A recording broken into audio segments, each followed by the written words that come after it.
Hey, Paji. Hey, Sufi. How's it going? Great. How are you? Great. I had a great weekend with the kids and the Ponkas. Oh, yeah. Alexi was out of town, and so I was very lucky to have our parents come and lend a few helping hands. Are they? Do they take over full duties on the grandkids? No, not at all. And everything I said was meant to be said sarcastically. But no, they were helpful because they showed up first, and my brother-in-law Tolia was with my daughter Addie, and she's your niece, Addie. You remember her? Yeah, no, I remember her. I love her. And they had to play, I think, like 2 hours of hide and seek with Addie. Uh-huh. Addie only likes to hide with Punkayeri, so basically then Hurry has to go looking for him. And Hurry's not a great looker, it turns out. Really? But yeah, she's not good at that sort of thing. Punkayeri got in a bathtub with Addie and said it was way harder to get out of than he thought. Yeah. So he almost just lived there. I mean, you throw a pillow in there and some blankets. Just like, yeah. Yeah. Where's Punkayeri? He lives in a clawfoot antique bathtub that he was a little overconfident about when he got in. Then, we had a really, me and the boys got there, and, got him to bed on Friday. On Saturday, our kids, it was freezing cold on the East Coast this weekend. And our kids go to this forest school every Saturday from 9 till 1. And I will say, first of all, they woke me up at like 5 in the morning because when Alexi is gone, the kids rotate who gets to sleep with me. And if it's Axel or Addie, that means I'm up at like 5 in the morning. Yeah. And then by the way, the hardest thing about it was they just did not want to go because it was so cold. And you remember me as a kid. Like that would have been my line 100%. Yeah. And one of the hardest things about being a parent is like knowing I used to be exactly in their shoes. Yeah. Quitter. And you're like, no, a quitter. a quitter with bad, what's it called? Circulation. Circulation, yeah.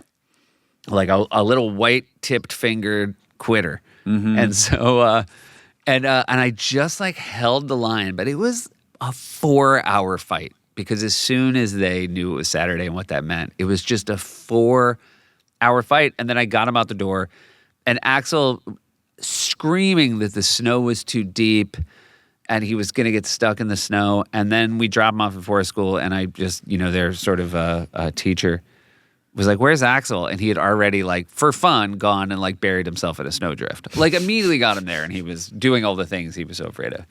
When they got home, did they say it was very cold out, or that wasn't the story anymore? It was not the story. They also, I mean, again, they're with professionals. We don't just send them off with like woods people, right? And so they have they have a couple of like little yurts they will stop in if it's too cold. So it seemed like it was maybe less of an outdoor day, and they were fine. More of a yurt day. It was a yurt day, but then we had the Ponk Olympics. All right. Which was one of the selling points of like, just go, and then when you come home, there'll be the Ponk Olympics. I was like, we're going to do the Ponk Olympics, we're going to watch a movie, and then we're going to go get dinner at a place they like. And so we got them home, and it was the momentum of the day was just exceptional. The Ponk Olympics were like a little skee ball game. Mm-hmm. Maybe you bought for us? I can't recall. I don't think so. A little skee ball game. They have a little Nerf gun where we set up empty cans, and they had to like knock over, stacks of cans. Connect 4 was in the Ponk Olympics. We put a basket at the bottom of the stairs and put 7 different balls at the top of the stairs, and they had to throw the balls in. Yeah, fun game. And that was a real highlight. Football in the attic, which is kind of crazy because it's not very big. But yeah, neither of the kids. It's a sizable. It's attic. big enough for them. If you're going to play football it. in that house, you're going to play in the attic. Yeah, and that was it was great. It was a home run, the Ponk Olympics. And then we've talked about it, they watched that Heath Ledger movie First Night, which was a big hit. And then we went and had a great dinner. That's great. Yeah, it was outstanding. What, was there a winner of the Ponk Olympics? You know what? It was really nice because Ash technically won the Ponk Olympics. Okay. And then we also played Hungry Hungry Hippos, which is Addie's worst game. Addie's favorite game and also the worst game ever created. But it's really good because like Addie's still young enough that you can make eye contact with the other kids and be like, we're going to let Addie win. And so Addie won Hungry Hungry Hippos, and then the boys were like, Addie, you won. And then she was like over the moon, and Yeah.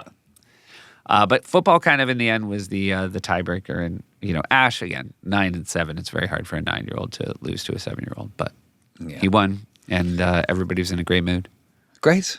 Well organized on that. I feel like I feel like your kids kind of go. They have a pretty structured life. Yes, and they do well with structure. And so to have told them ahead of forest school that upon return they would have a Punk Olympics, which also keeps mom and dad very involved, which I think is also fun for them. Yep, it was a great time all around, and Did mom compete in the Punk Olympics? Was she? She did not complete. She did not. Oh, the other thing that happened in the Punk Olympics was Ash is very clumsy.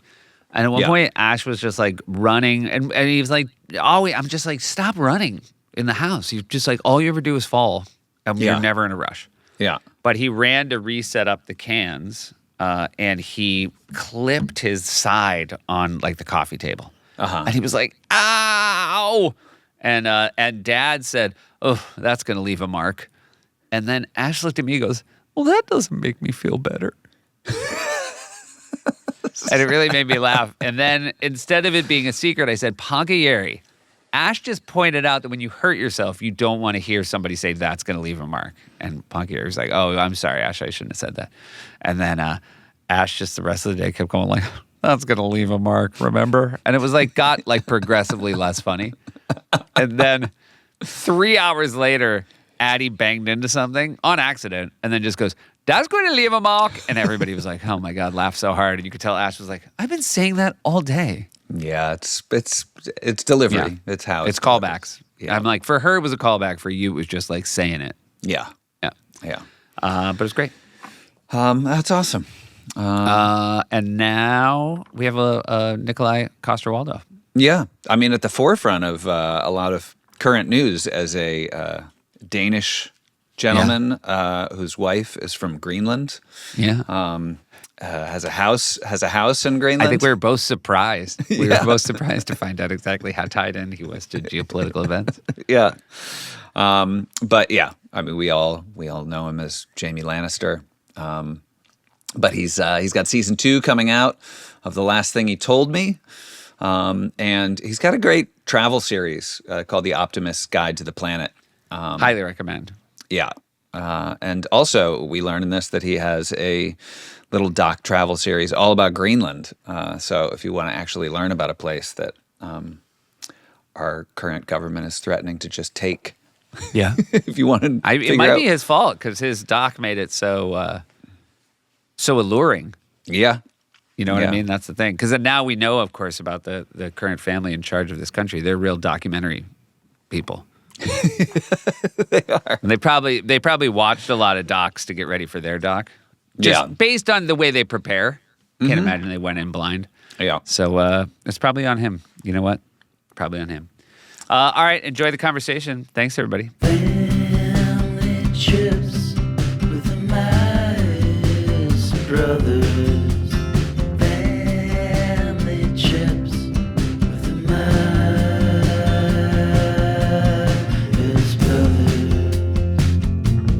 Here we go. Hello. Hey. Hello, gentlemen. Nice to see you. We didn't know if we didn't have any audio for a moment. Yeah, it was nice. You really made us wait there. Hey, sorry.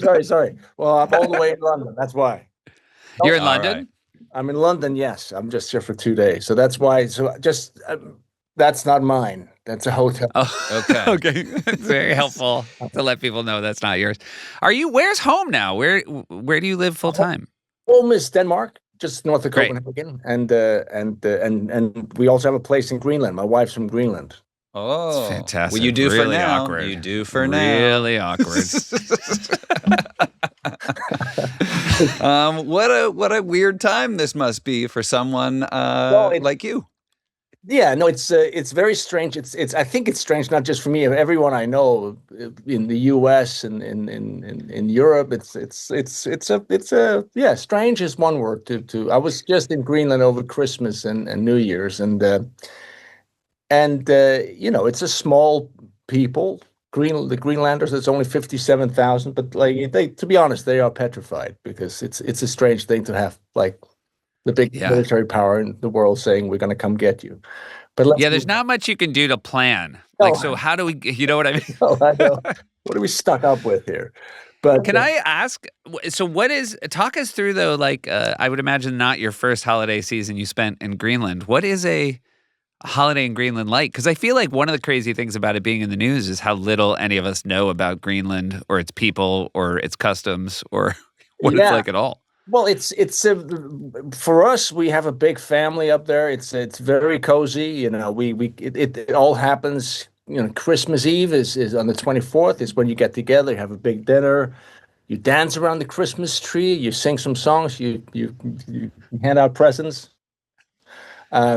It's all very very relaxed, very family oriented. They have every house in Greenland will have these orange stars, like lanterns everywhere. I mean, it's also because it's a very dark time of the year, of course. In when Yeah. you're north, we had a white Christmas. Usually, you do, Nice. but it's beautiful. And I only know because we just looked it up really for a joke because when somebody was like I realized like I did not know the capital of Greenland. You know what I mean? Like, no, I don't think most people wouldn't know. It's called Nuuk, and I think that like most Americans, why would you know that? It's not. It's Yeah. really just now. It's become such a so the focus, of course, because of President Trump's desire to for you to take over. well, you're making it sound very nice. He loves orange Well, lanterns. exactly. That's the thing. This color. By the way, I looked up your because when you look for your podcast, the description, and I was so happy to see that you are lifelong brothers. We are. It's True. I'm At probably not the at least first my one to whole point life. that out, but it's a funny thing to have to. It is actually. You might be the stress. first one to point it up. Yeah. We wanted people to know that like agents didn't like put us together later in life. We're not a boy band. Yeah, we're not a boy band. You know what I'm- How do you? Where did you meet a Greenlander? Is that how your wife would be Yes, described? my wife. We actually met, which before podcasts were podcasts, I guess back in the day. We just did a radio play at the Danish radio, and she played. It was set in Greenland. She played the love interest of my character, and she walked through the door, and I was. That was it. That was it. That's fantastic. I fell in love there and then, and I went to rehearsal at a play, and I told everyone there that I was getting married, and they say with whom, and I was like, I have no idea. I don't know her name, but you don't understand.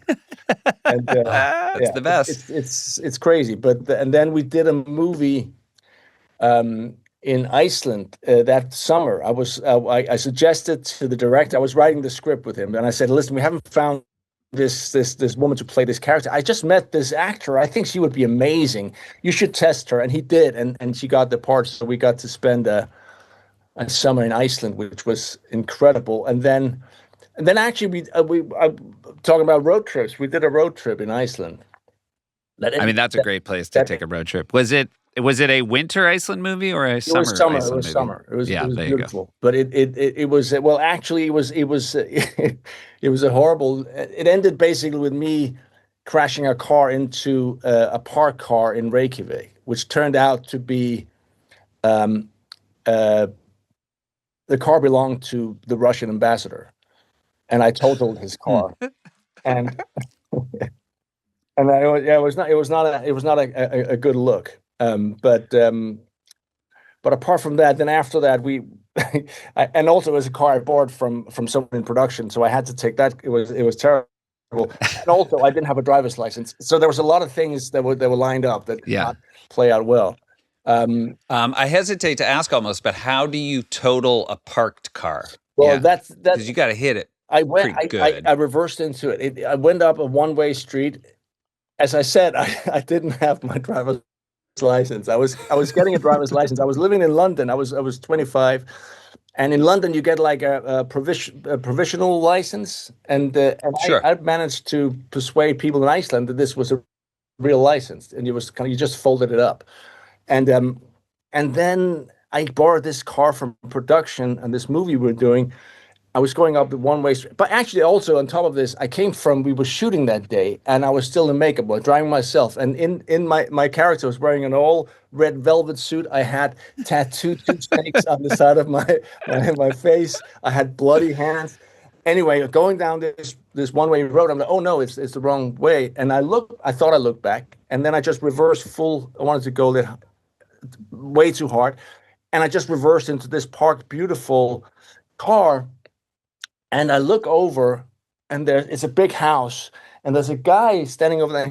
And it sounds like a bad move, but that's the way. He was smoking a cigarette like this.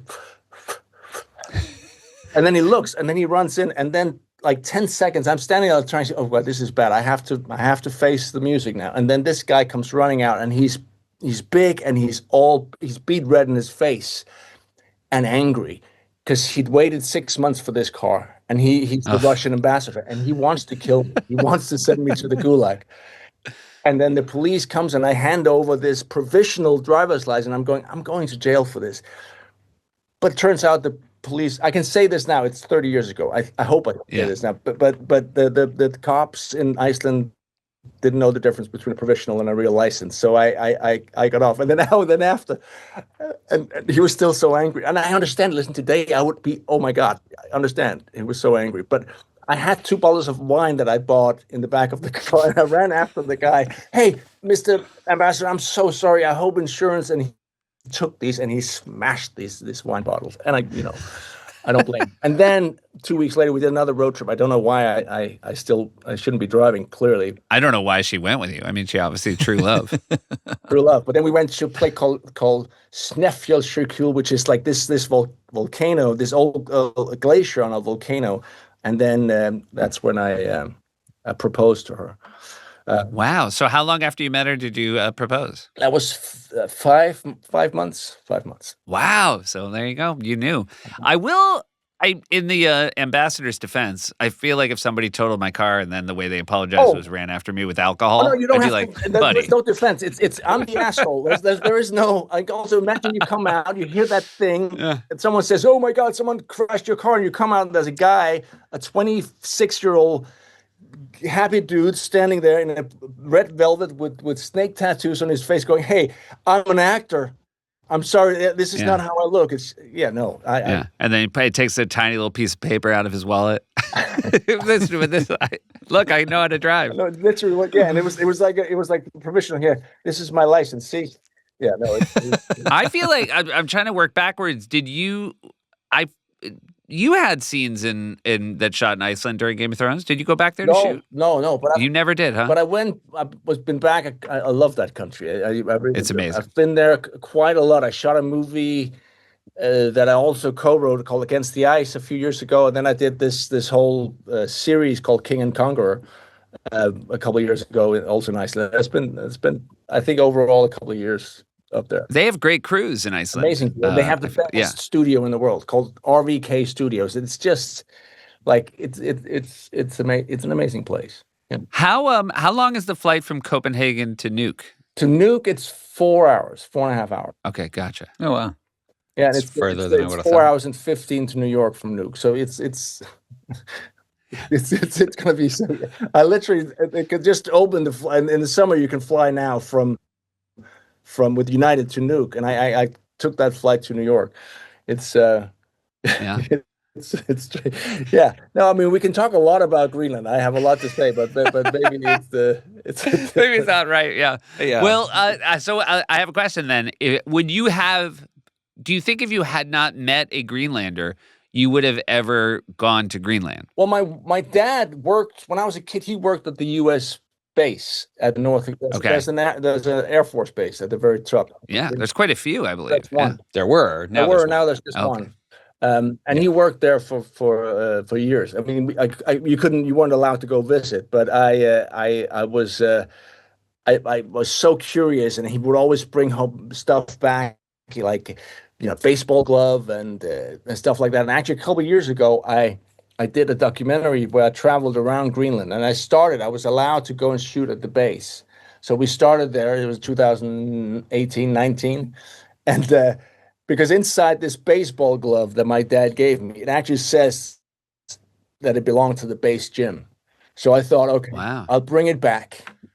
Bring the gift back. So Right. my dad forgot to bring this back, so I did, and then they did a little frame. They framed it and put it up outside the base gym. So but it was a very interesting place, and it's also that the history, of course, with the U.S. in Greenland goes back to the Second World War, and it's fascinating. I traveled around. I saw a lot of the old bases that now have been either converted into something else or have just ceased to exist. But it's a long history. It's a very interesting. Which documentary was this that when you went back and did it? It's called Through Greenland with Nikolaj Coster-Waldau, and it's 5 parts where I go all the way around. It's on YouTube. You can find it. It's good. That's And fantastic. then if you want to know anything about Greenland, you actually see. I mean, I really genuinely think this is perfect timing for this to have a second life. Nikolaj. No, I agree. Yeah. I mean, for all the wrong reasons, unfortunately. But yeah, Yes, I unfortunately. mean, the thing is, Greenland is been so excited because they've been moving towards real full independence over the last few years, and that's kind of was the next step. Probably still be part of the Commonwealth, if you will, the kingdom, but have complete self-governance. And then this thing happens where they go like, "What? We've been colonized, and now we're finally about to get to the and now this guy wants to colonize us." But do you think because now that I am so lucky to have you here, because I haven't, do you really think that this is something that anyone outside of the Oval Office thing is a priority for Americans to conquer another people? I didn't, but I find him very convincing. And no, I don't. I don't think anybody thinks this, and I don't think that anybody, even when you hear now certain politicians trying to bend over backwards to make sense of it, like none of that is the reasoning. No, behind I his remember decision. because we've been obviously there's a panic, and then like the whole thing. Okay, well he's worried about the security. And he talks about all these Chinese and Russian boats around Greenland, and obviously people live there, and they go, there are no Chinese ships. They're not here. What is he talking about? And there's a reason why the U.S. they used to have 15,000 troops. Now they have 150. That's anyway. But I read this thing that there was a journalist, a writer went to see him in 21. In 21 to do a book, and asked him about this thing with Greenland. He said, "Well, I love maps. Look at this, how big it is." Also, somebody pointed out that the way the maps are. Well, that's it looks bigger than it is. Yeah. It's that's the thing. It's a classic. Us in Western Europe and the U.S., we make sure to make the maps so we look the biggest. And now you're really paying for it. We're paying for it now. This is bad. You should make new maps where it's just real tiny. I know. Just put them out. That's true. Hey, we're going to take a quick break and hear from some of our sponsors. This episode of Family Trips is brought to you by Wild Grain. Pasha, I didn't even know what Wild Grain was, and then I was delighted, and I've really enjoyed using it. Yeah, you and me both. Wild Grain is the first bake from frozen subscription box for sourdough breads, artisanal pastries, and fresh pastas, plus all items conveniently bake in 25 minutes or less. Unlike many store-bought options, Wild Grain uses simple ingredients you can pronounce and a slow fermentation process that can be easier on your belly and richer in nutrients and antioxidants. There's no preservatives and no shortcuts. Wild Grain's boxes are fully customizable. In addition to their variety box, they have a gluten-free box, a new protein box, and Pashi, a vegan box. Their sourdough bread, when you bake it and you have a fresh loaf of warm sourdough bread, it is one of life's greatest joys. And I also got to say, they have these chocolate chip cookies, and you can cook them all together if you want. But I was going, sort of just doing one a night. And to throw it in the oven and have a nice, freshly baked, hot chocolate chip cookie, I was doing it through the holidays, and man, they're so good. They're so good. You know the only other person who bakes one cookie a night? The Queen of England. They're big cookies. I forget. They're called like giant chocolate chip cookies. There's like one tiny cookie.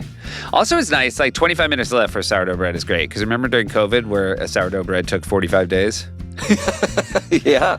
Yeah. They've so much sped that nicer. up. Yeah. There's nothing like having an artisan bakery in your freezer to chase away the winter chill. Now is the best time to stay in and enjoy comforting homemade meals with Wild Grain.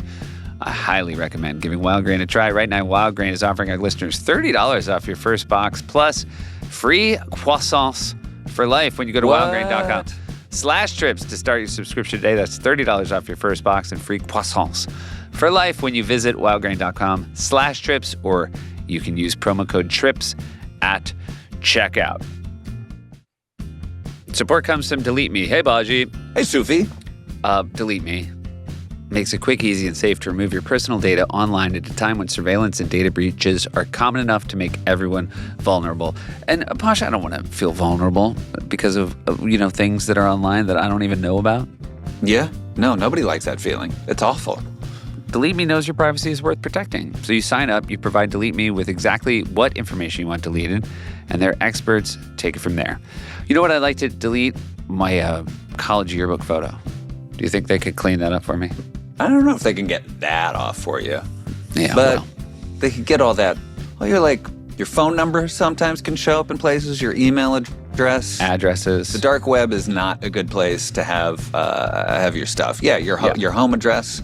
You don't want that stuff on the internet, and Delete Me can help get rid of it. Delete Me, in their last report to me, saved me about 77 and a half hours reviewing listings and about 32 and a half hours removing listings. That is, by my math, about 100 hours. The New York Times Wirecutter has named Delete Me their top pick for data removal services. Take control of your data and keep your private life private by signing up for Delete Me. Now, at a special discount for our listeners, get 20% off your Delete Me plan when you go to joindeleteme.com/trips and use promo code TRIPS at checkout. The only way to get 20% off is to go to joindeleteme.com/trips and enter code TRIPS at checkout. That's joindeleteme.com/trips, code TRIPS. Here we go. What about, what town in Denmark did you grow up I in? grew up in a place called Fiat, which was a city. No, it was more like I don't know what you call it, village of 50 people.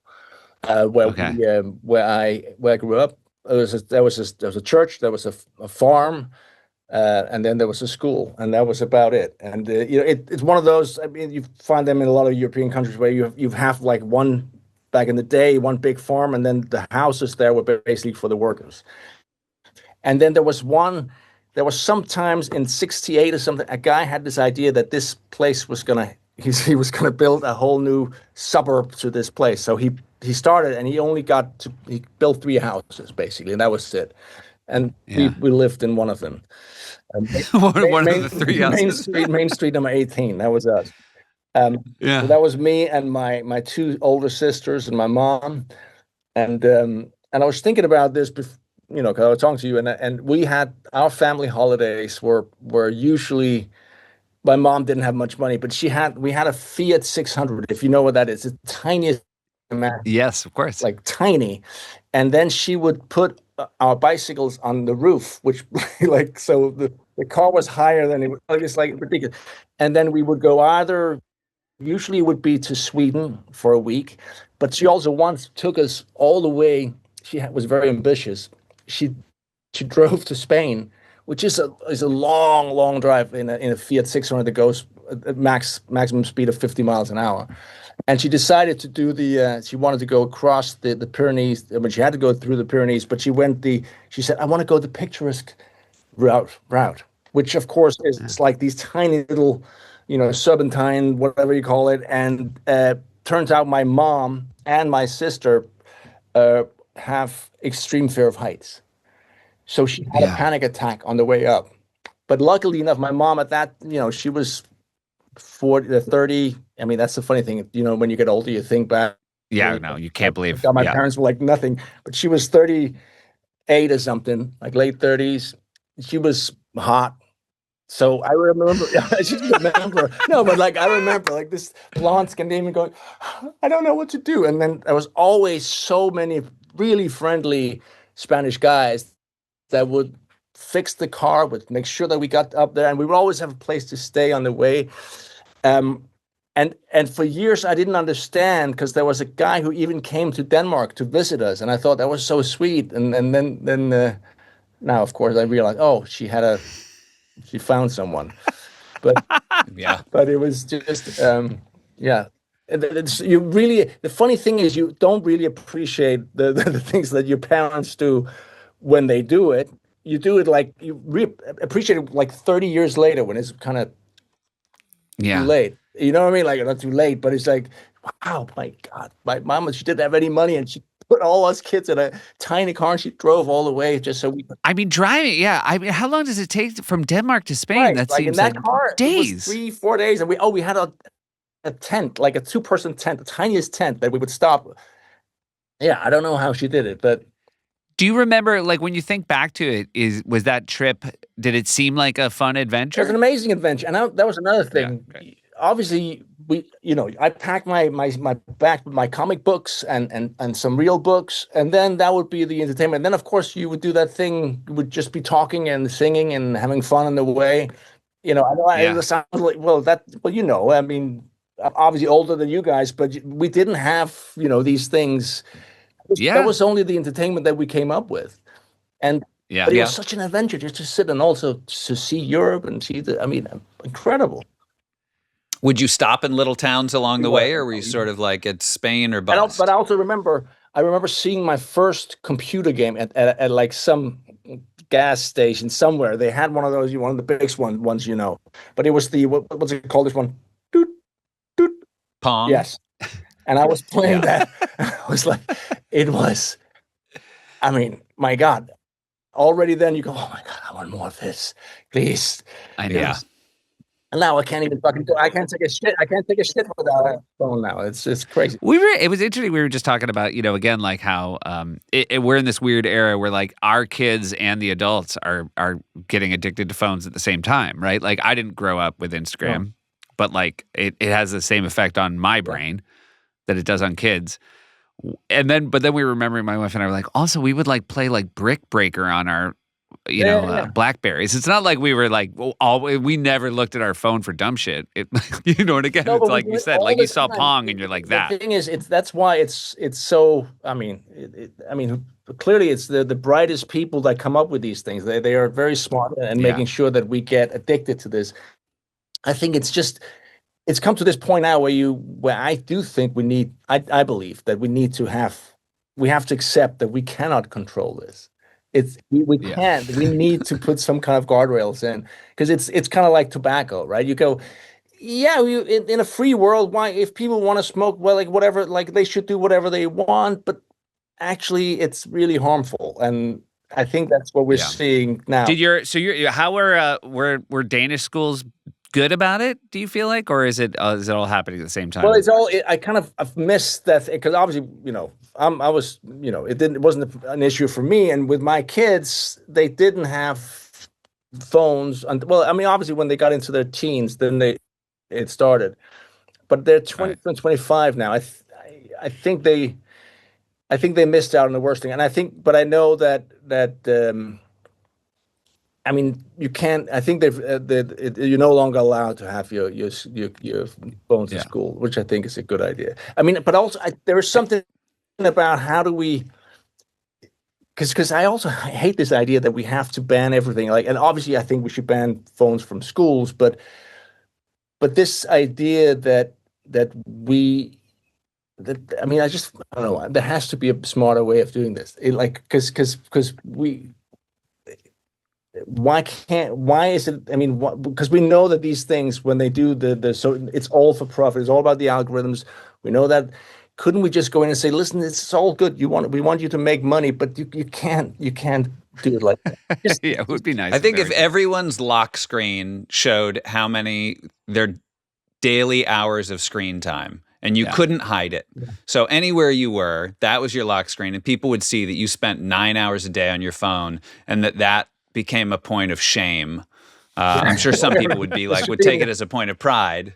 Yeah. Yeah. No, and but then, yeah. But do you think that the reason that you don't see people smoking so much more is because you have those beautiful photos on the cigarette? I don't think that's what it is. I think it's more like it's a thing that we basically said it's not allowed. Right. I mean, it was crazy when they just stopped. I remember in New York where it's like you can't smoke inside anymore, and like so many people stopped smoking. I know. Because then there was the shame of having to go stand outside, and then they were like, never Yeah, mind. it's too cold. I've been at a couple restaurants recently where people will be like just watching things on their phones without earphones in. Oh yeah. And I can't believe that if you own that restaurant or that bar that you don't say, I'm sorry, you can do this, but you need to have headphones in, because it's just like you've put a television on your sort of Yeah. table at a cafe and turned it on and start just watching TV. Oh my God. Yeah. I will say that I had a flashback when you said comic books in the back of the car, because I remember when we were on road trips, it was that era where you would just go to any gas station would have that sort of spin rack of comics, and how fun it was to just buy 3 comic books and just sort of quietly sit in the car reading them. We had something called I'm sure you had it as well, but it was the jumbo books. Did you have that? Yeah. Uh-huh. And when you had all Like sort of bigger comics? well, no, it's basically it's the Donald Duck, all that whole world, Yes. and it's just like little books, but it's still the comics. But Yeah. I knew them inside and out. It was just the best. It's funny. What do you remember where you went in Spain, and like what you would do when you got there? Were you guys going to the beach, or were you going? We would go to. I remember we went to one. Yeah, it was a camping site, but it was right next to one of those. It was a fair, like what do you call it? Those fairs with where you can go and shoot stuff, like a county fair. It was right next to that, and then there was a beach, and then there was it was not a very picturesque place at the time. I loved it though. There was water. I had a football.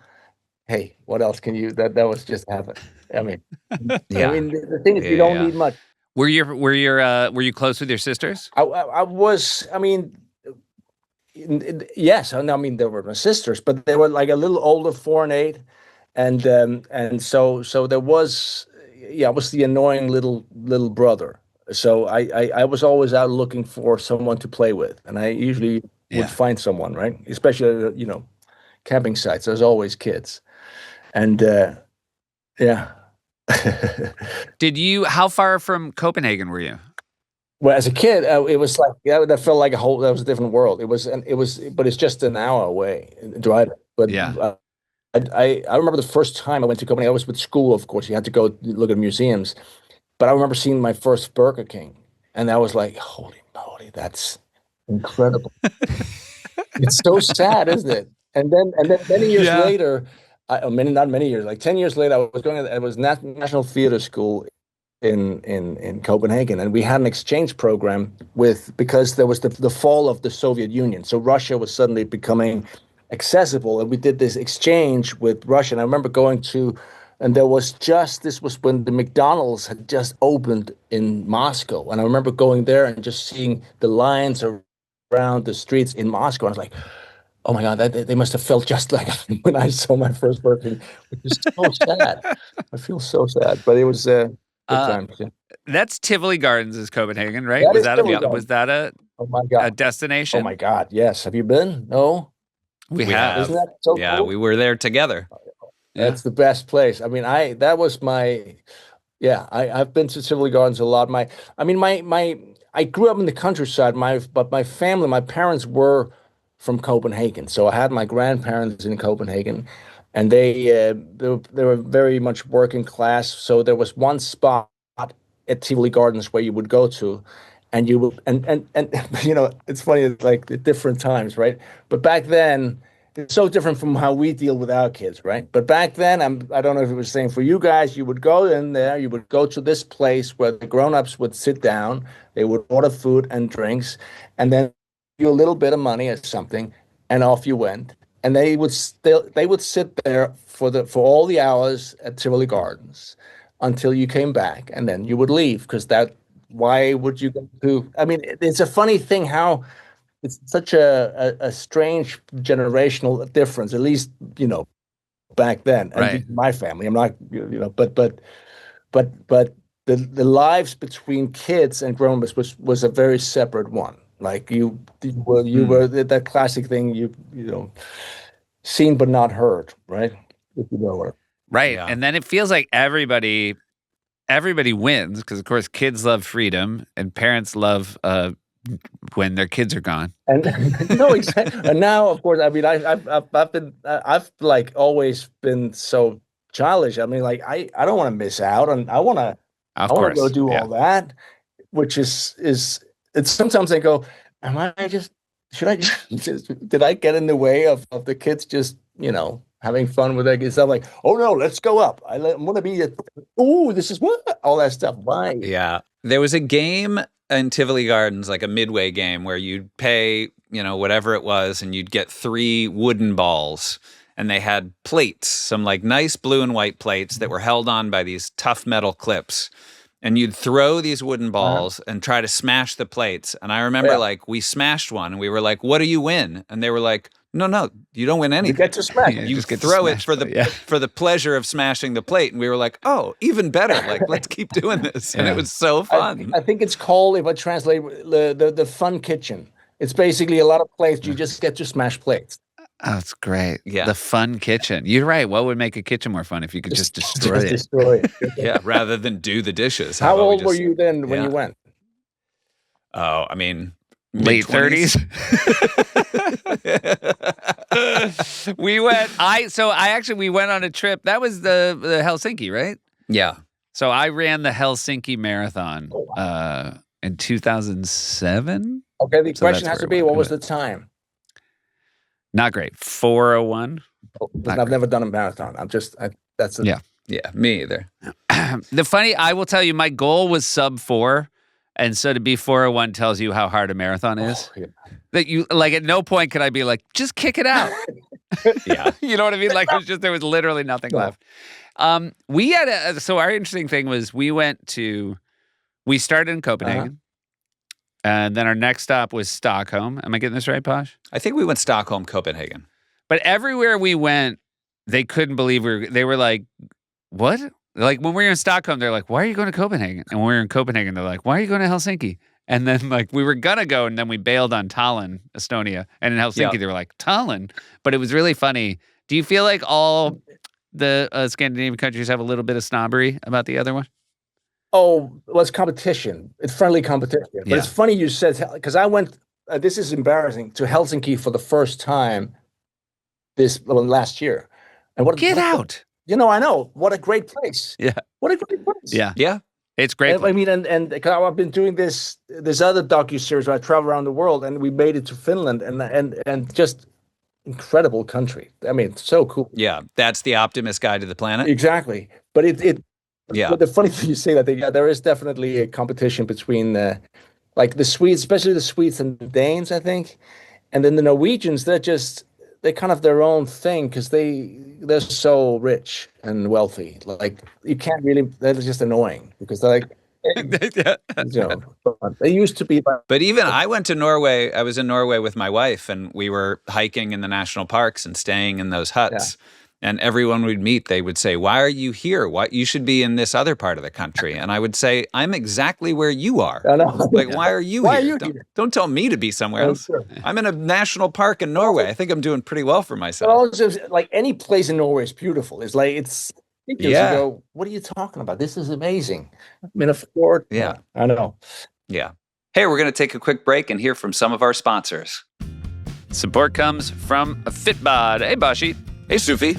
Look, we're now in February, but that means those of us who stuck with our New Year's resolution, we're just picking up momentum at this point, Yeah. I mean, you're feeling the gains. You're feeling the lifestyle changes that you've made, and you're feeling better. Yeah. You pick up your children again for the purposes of throwing them out the door. So I've been using Fitbod, and Fitbod customizes every workout and adapts as you improve to avoid boredom, to avoid plateaus, and it's really great because it's helping me achieve my fitness goals, and my strength's improved, my endurance has improved, and with Fitbot and the achievements they set for you, it's keeping me motivated, which I really appreciate. Yeah, and workouts will adapt to your growth, so each workout is challenging enough to push you to make progress. Fitbod is fine-tuned by experienced, certified personal trainers to bring best practices and exercise science to you. Level up your workout in the new year. Join Fitbod today to get your personalized workout plan. Get 25% off your subscription or try the app free for 7 days at fitbod.me/trips. That's fitbod.me/trip. Support comes from Shipped. Hey, Bashi. Hey, Sufi. I don't need to tell you that we Shipped. You can order same-day delivery on everything you need, groceries, decor, gifts, so much more from nearby stores. And Suf, you can order from lots of different stores, including retailers like Safeway, Albertsons, Michael's, Target, and PetSmart, as well as local favorites exclusive to your area. And with an annual Shipped membership, you can place as many Shipped orders as you want, pay $0 in delivery fees with orders over $35, unlock exclusive deals, and even request your favorite shoppers to shop for your future orders. You know, Mom and Dad were coming, and I had a craving for Mom's famous Chex Party Mix. Realized I didn't have a lot of time, and I used Shipped to take care of it. And you have to be very specific. You need like 3 different kinds of Chex cereal and 1,000 pounds of butter. And Worcestershire sauce. And Worcestershire. Maybe you're making it, and it's like then you open your fridge and you find, oh, I don't have that Worcestershire sauce. And you know what I always say? That sauce is the best. Well, Also, you can text one-on-one with your shopper. They can help you get exactly what you need down to the brand, size, dietary restriction, even the preferred shade of your bananas. woo. Shipped pairs me with shoppers that are so helpful and know my favorite stores. Download the app or order now at shipped.com. That is SHIPT.com. Support comes from Marley Spoon. Hey, Baji. Hey, Sufi. You know, cooking dinner is a thing you have to do when you have children because legal reasons. Yeah. Yeah, you know, as an adult, you might be like, I'll let it roll till breakfast. Can't do it when you have kids. All right. Yeah. And that's why Marley Spoon has been very helpful because some nights you cook, some nights you heat it up, some nights you just need dinner done fast. They have options for all of that. The meal fits your schedule, not the other way around. They give you over 100 recipes to choose from each week. We're talking about comforting classics like chicken Milanese with cucumber arugula salad. Do you think if that was on a menu at a restaurant, Dad would tell me about it? Yeah, because Dad famously would point out to you anytime we were at a restaurant if they had chicken, because you're a big chicken head. But you know what I learned as I got older? What's that? Every restaurant has chicken. Yeah. Here's the thing, though. Marley Spoon has tons of options in their marketplace, from meal shortcuts and drinks to fresh groceries you can add on each week. And those nights when you need dinner immediately, Marley Spoon's prepared meals are exactly what they sound like: convenient, delicious, on the table in minutes. They are lifesavers when we do not feel like cooking from scratch. Also, they have some great 20-minute options as well. My personal favorite, tray-baked dinners. Literally throw everything on one tray. Boom, you're done. They even include the tray. Pashi, take us out. This new year, fast-track your way to eating well with Marley Spoon. Head to marleyspoon.com/offers/trips for up to 25 free meals. That's right, up to 25 free meals with Marley Spoon. That's marleyspoon.com/offer/trips for up to 25 free meals. Here we go. I want to ask, because you do this show where you're traveling around. Josh and I did one episode of a travel show. Oh, yeah? And it was the most exhausting thing I've ever done. Because when you do one of these docu-travel series, people think it looks like, you know, a life hack because you got a free trip to all these amazing places. They work you so hard. And I'm assuming that's the case for you as well. Yes. I think the first season that was the hardest thing I'd ever done. And we learned a lot from that because it is a global show. That is the ambition. It has to be, but of course, that means you spend so much time traveling, and the travel days are the hardest. But so the season 2 we wrapped this. We did this year, and we got that down to 3 months. It's 6 episodes, and that was manageable. But at this, it is hard. There's no the people said, so you went to, like, when we're in Berlin, did you go to that bar? Did you go? And I said, no, I went to bed. It's the worst. Don't do anything at all. But I also I do love it because I meet it's one of those things where I meet so many just incredible people where you just go, holy shit, did that just happen? Did I just see this?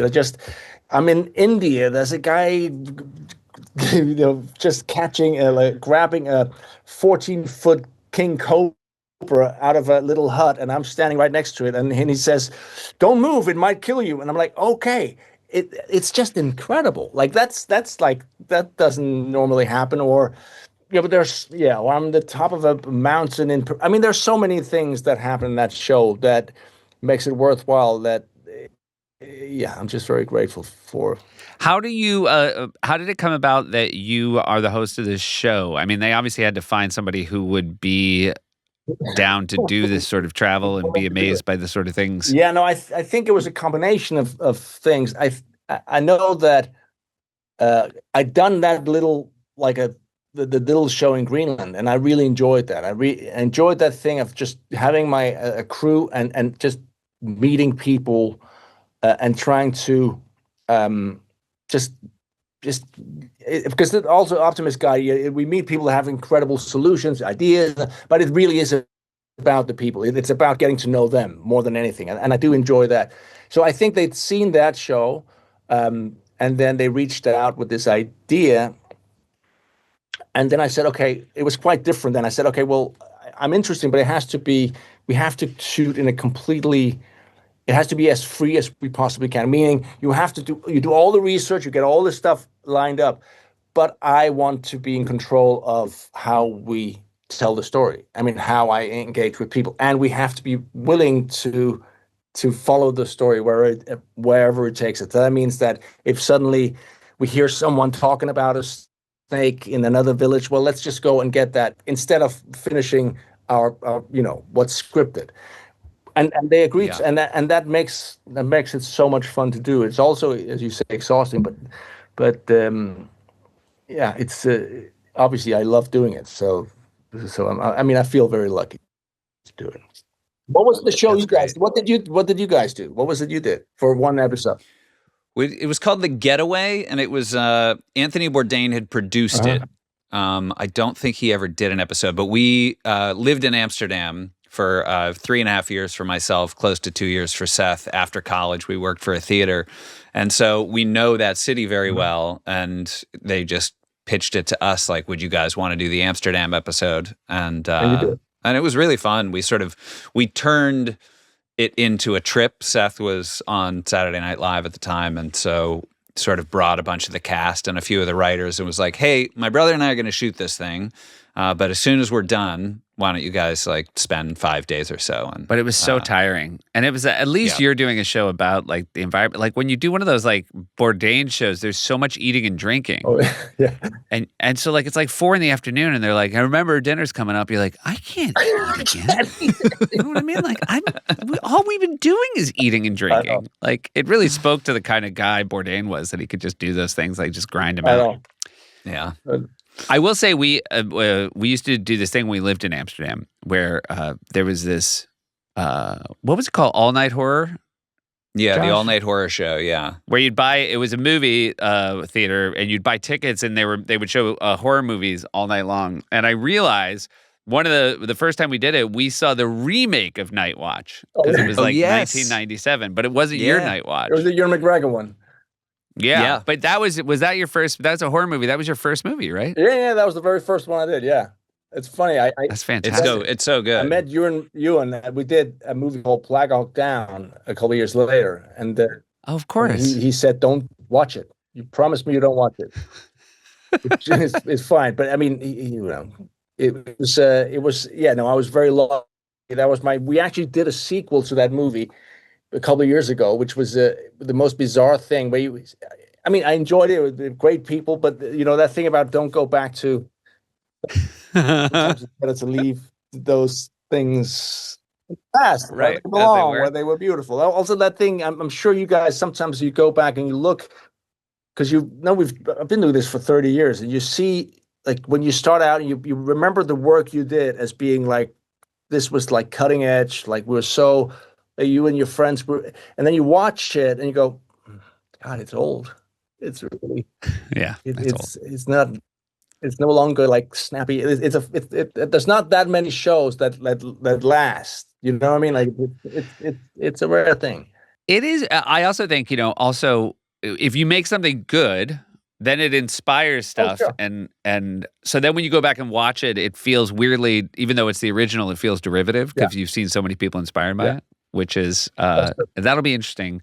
I mean, my kids aren't old enough, but my plan will be to watch Game of Thrones with them, and I'm very hopeful that will hold up. Maybe it will. Can I just say, I just want to shout out because if there are any listeners who are like, I'm always looking for a good foreign film, if you're down for that kind of thing, Headhunters is a movie I just adore. Yeah, that was fun. I know that I think it was Mark Wahlberg was going to try and remake it for like years and years and years. But I think it's also sometimes, if a movie turns out really well in a foreign, maybe just let it be. It's I think it's because we all know how difficult it is for these things to actually turn out well. That when it does, it's. You have two daughters yourself? I have two, 22 and 25 now. Has your career, which has had obviously a lot of travel built into it due to your profession, did they come with you a lot on things, or was it more that it was work, so it wasn't worth bringing them along? We always tried to, especially when they were younger. We would always try to you try that classic thing of a 2-week rule, which is really good because you want to stay connected until then suddenly you go, oh my God, something always comes, something starts coming up. But we did that, but then they would come out I was in Australia a couple of times when the kids would come out. I had them only, my wife on another job, she was touring with theater one year, and then I had the 2 kids with me for 6 weeks in Australia, which was amazing. And that happened a couple of times, but no, it's always. I mean, I always tell this story when my youngest was only 2 or 3. My wife called me and said, "We have to change this. We have to do something." She knocked on the computer screen. Yeah.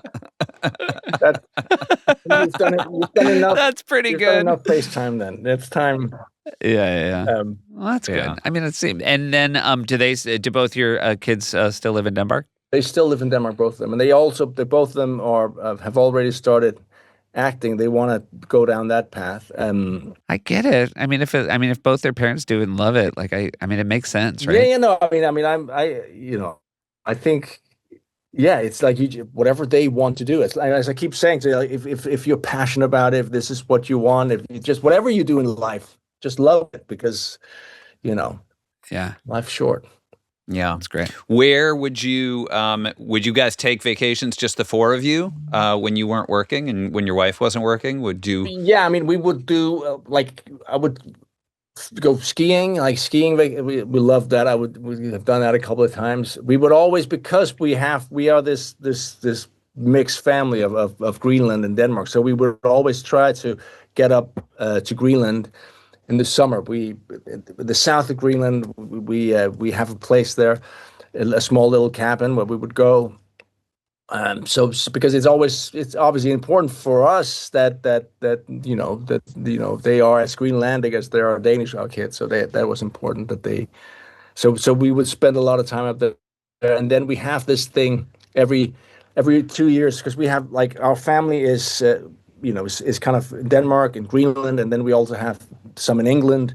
So we would gather everyone every 2 years and rent a big place somewhere in the south where it was warm in Spain or France, and then everyone would come down for a week, and that week would be we would be like 28 people, and then we would have it would be a lot of competition all week, and then it would always end with the day of the finals, which would so we're talking everything from table tennis to badminton, backgammon. Everything you can think of became a competition. We love it. And then, it would be it would be an isolated place. So we would, go shop, and then we'd all do the cooking together. And it's really, really cool. And that's fantastic. What about you? Do you both have kids? I have 3. I do not. You don't have kids, but do you ever travel together now as grown-ups, or was that? Yeah. We'll end up in the same places a lot. We do a trip with our parents every year. We go to Pittsburgh, where our father's from, so we go to a Steeler game every year. Nice. we might convene out like on Martha's Vineyard. Seth and his family will be out there for part of the summer, so we try to get together. It's great, and my kids really enjoyed their uncle and like being around him. They I will say, like, the biggest thing we all did together was Josh got married a couple years ago, and the kids were very, very excited to be a part of that. Of course, yeah. No kids at that wedding, unless you were a cousin or a niece or a nephew of the bride or groom. That was it. So that was really fun. What is the in the making of your show? What is the most stunning place you went to that you probably would not have gone to otherwise? Oh my God, there's a few, but I mean, we were just in the season 2. I was in Ecuadorian, the Amazon forest there. We went out and stayed with indigenous people, and that was and they took us into this with this tree. Which was, this massive, beautiful tree, which had this, for them was a very special place. And then they performed a little ceremony, which was, it just blew my mind. It was so, it was just incredible. So that would be one. The other would be also on that trip in South America. We went to the high Andes. We went up to 15,000 feet. For this sunrise over the valley. That was also, that was spectacular. How do you get up there? We drove and then we walked the last bit with the headlights, and they kept telling us, like, if you faint, we will carry you down, so don't worry. And which was very kind. I would be like, well, guess what? I am still going to worry. Exactly. Because I once did a movie in Bolivia called Blackthorn, and it was kind of a story about Butch Cassidy that he's actually survived. Sam Shepard played him as an old guy. Anyway, that's a different story. We were shooting at very high altitude, and we had a horse faint. We had a stunt guy collapse and had to be carried out. And one day I'm shooting and I look over and the focus pull is sitting with oxygen. It was insane. But I learned the trick, because the trick was just coca leaves, just a lot of coca leaves. And I'm chewing coca leaves all the time. And I asked him, so it's not going to affect me like cocaine. He said, no, it's just the leaves. It's fine. Then one day we have to drive from La Paz to Potosi, which is even higher. And this guy, I forget his name, he was from Cuba. He's driving, and I'm sitting next to him, and there's two other actors at the back, and they're sleeping. And he's chewing this kind of gummy thing. And I said, what's that? He said, oh, it's a coca gum. It's great. It'll keep you awake. So, we got a 6-8 hour drive. And I say, can I have some? He said, yeah. So I start chewing this thing. And we are talking, playing music, and we're just having a fantastic time. We stop, and we're going, and it's like 6-8 hours. And I'm so hyper. But then we drive into Potosi, and I'm like, this is fucking just been amazing. And I can feel like everything. I remember I've had a feeling I hadn't felt for like 25 years. I was like, I didn't sleep for another 12 hours. But that's really so funny. The leaves are okay. The gum is another level. Yeah. Yeah. If you've heard the story, based on this story, if you get offered the gum, take it. Exactly. Just take it. It was great. Take it. I'm at the age now, it's the only way I'm going to get away with it. Exactly. Yeah, the driver gave me gum, honey. I don't know what to tell you. It's not my fault. It's not my fault. This has been great talking to you. It's always such a pleasure. It's been too long since I've seen you, man. I know. Well, we stay busy. Yeah, we're all staying busy. Thank you, and thank you for still doing a fantastic show. By the way, I should. Thank you, and I'm sorry. We are gonna start taking the administration's side on Greenland, and I know that's gonna be hard for you. Oh no, I get it. Listen, you got to take care of your family. I mean, that's you got it. Yeah. Oh, I have. I'm terrified. No, I'm just kidding. And the last thing you told me, come back for another season. Yes. Congratulations. Yes, thank you so much. Yeah, that's coming out now. All right, Josh has a speed round questions for you, and he's going to hit you up. All right, here we go, Nikolaj. You can only pick one of these. Is your ideal vacation relaxing, adventurous, or educational? Adventurous. What is your favorite means of transportation? A bicycle. If you could take a vacation with any family alive or dead, real or fictional, other than your own family. What family would you like to take a vacation with? The Kermits. Like Kermit the Frog? Yeah. Yeah. I'm just so happy that his last name is all these years. I didn't realize Kermit was his last name. Yeah. Kermit, Kermits. that's a classic. Maybe it's I'm from a part of the world where that's normal, like Anderson, Larson, Yeah. Kermitson. If you had to be stranded on a desert island with one member of your family, who would it be? Well, I can only say my wife, clearly. Yeah, There you go. Smart. What is your dream destination for a family vacation? Oh, and you know what? I would go to Deer Valley skiing with my family in Utah. Great. Oh, that's good. And again, the name of your hometown, I'm sorry? Chupia. Chupia. If you had to get families to come visit Chupia, how would you sell the town, the village? You know how sometimes you go on a trip and you're exhausted? The good thing about Chupia, it's done in 5 minutes. It's already So over. check it out. By the time you get there, it's already It's over. You're like, oh, that was it. And then Seth has our final questions. Nikolaj, have you been to the Grand Canyon? I have not. No. Would you want to go? Yes. Yeah, I believe it. You seem like a guy that would love it. Yeah. What's with the Grand Canyon? Just Josh wants to go and I don't. Why not? Yeah. Also, we have been. I know, but I just we haven't we kind of like looked at it and walked around it. But I'm just like for people who are like, oh, you got to do the whole Grand Canyon. I'm kind of like, I think I got it. It's pretty big, right? Yeah. It's just you look at you sound like, yeah, I've been there, I looked at it. It's fine. Like it was. It's totally fine. They're doing a great job over there. Congratulations to all parties, but it's not for me. Okay. All right. Well, thank you for on a 2-day trip in London for carving out an hour thanks, for us. Nikolaj. We really appreciate it. Thank you so much. It was fun. Great to see you again. Yeah, and we stand with Greenland. I'll say that. Yeah, we do. That means a lot. Thank you. All jokes aside, we stand with Greenland. Yeah. Love to everybody in Nuke. I'm so glad I know what it is and how to say it now. There you go. Perfect. All right. Thank you, brother. Take Bye, care. buddy. Bye-bye. Bye. Family trips with the Meyers brothers.